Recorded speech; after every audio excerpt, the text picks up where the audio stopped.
quickly followed suit, and descending into the barroom, accosted the grinning landlord very pleasantly. I cherished no malice towards him, though he had been skylarking with me not a little in the matter of my bedfellow.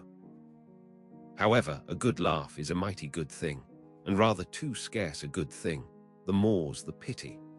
So, if any one man, in his own proper person, affords stuff for a good joke to anybody, let him not be backward, but let him cheerfully allow himself to spend and be spent in that way. And the man that has anything bountifully laughable about him, be sure there is more in that man than you perhaps think for. The barroom was now full of the boarders who had been dropping in the night previous, and whom I had not as yet had a good look at. They were nearly all whalemen, chief mates, and second mates, and third mates, and sea carpenters, and sea coopers, and sea blacksmiths, and harpooniers, and ship keepers.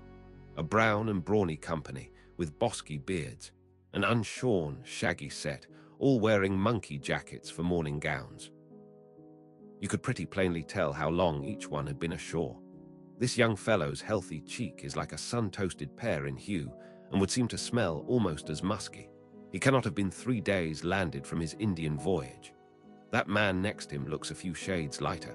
You might say a touch of satin wood is in him. In the complexion of a third still lingers a tropic tawn, but slightly bleached withal. He doubtless has tarried whole weeks ashore, but who could show a cheek like Queequeg? Which, barred with various tints, seemed like the Andes' western slope, to show forth in one array, contrasting climates, zone by zone. "Grub, ho!" now cried the landlord, flinging open a door, and in we went to breakfast. They say that men who have seen the world thereby become quite at ease in manner, quite self-possessed in company. Not always, though. Ledyard, the great New England traveller, and Mungo Park, the Scotch one.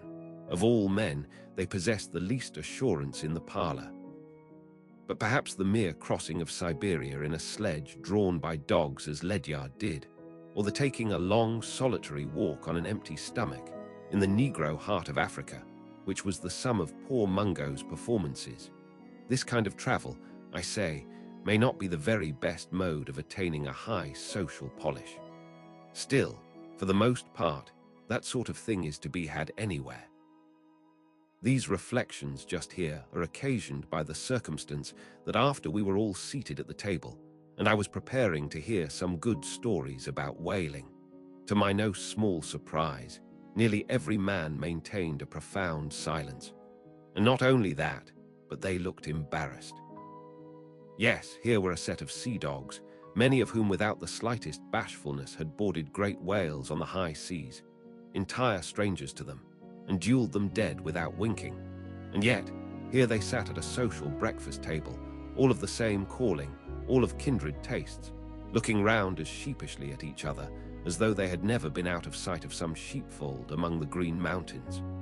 A curious sight, these bashful bears, these timid warrior whalemen. But as for Queequeg, why, Queequeg sat there among them, at the head of the table too, it so chanced, as cool as an icicle. To be sure, I cannot say much for his breeding.